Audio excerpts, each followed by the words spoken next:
So he came up with a strange idea. Why not unify all the gangs under one system? Like a large corporation, each leader had a seat and each member had a share. From this, what later became known as the Commission was established, an organization that managed everything. Drugs, alcohol, prostitution, gambling, store, security, and control of unions. There was a system. There was a distribution of profits. And something terrifying happened. A gang with more resources than some small countries. Prohibition.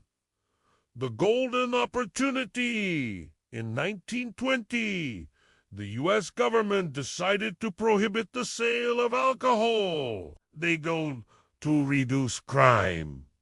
But the result, an unprecedented explosion in bootlegging and a flourishing mafia. Demand was high, and people would pay anything to drink. Then gangs began importing alcohol from Canada and selling it in underground clubs. New York and Chicago were the most important cities where bootlegging networks emerged. And in Chicago, a new, terrifying name emerged that eclipsed everyone else.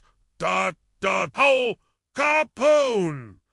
The face of crime in America. Al Capone was like a monster who walked quietly, but when he got angry, he burned everything down. He took over the bootlegging business and controlled the nightclubs, and began bribing anyone who crossed his path. Police, he paid them. Press, he threatened them or bought them. Judges, he sent them terrifying gifts. He came to control everything in Chicago. He had a private army, a column of and a weapon more powerful than all else. Fear. And in 1929, the most famous massacre occurred, the Valentine's Day Massacre. 7 members of a rival gang were killed while standing against a wall, shot with heavy machine guns, quietly and professionally. The public was shocked, the government was shaken, and people began to fear even talking about Al Capone. But Capone, despite his brutality, tried to portray himself as a good businessman. He opened restaurants and distributed free food, appeared in newspapers, and claimed to serve the people. But behind the scenes, every day was filled with blood, every hour with bribery, and every minute with a new plot. How did the gang steal America? The mafia didn't just rob stores, It also stole elections. It rigged votes, bought politicians, put people in Congress. It controlled labor unions, the ports, and giant corporations. In 1957, more than 100 mafia leaders met in a secret mansion in New York State for a meeting called the Appalachian Meeting.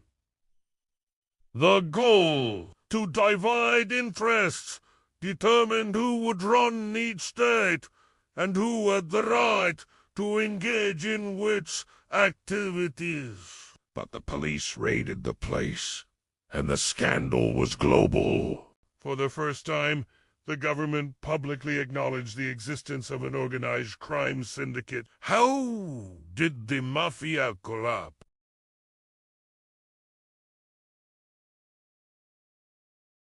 They began killing and betraying each other. In the 1980s, the FBI began planting spies within the gangs. One of the most dangerous witnesses was Sammy the Bull, the right-hand man of the Gambino family leader. When he was arrested, he decided to turn on everyone and confessed to more than 20 murders. And here ... the downfall began. The end? We can't say that the mafia has completely disappeared, but today is just a shadow of the past. They dispersed, they scattered, and the game changed. Instead of killing, he started laundering his money through investments. Instead of bribing a judge, he started buying a law firm. Conclusion: the story of the mafia is not just about a gang. It's about how greed and power corrupt anyone, no matter where they come from. People who started in poverty and ended up in treachery. And we are with you.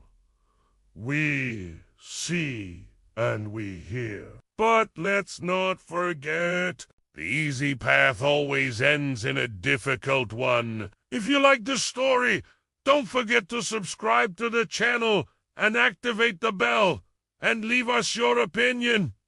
Is the mafia really over? Or did it just put on a suit and tie and start working legally? We'll see you in the next story.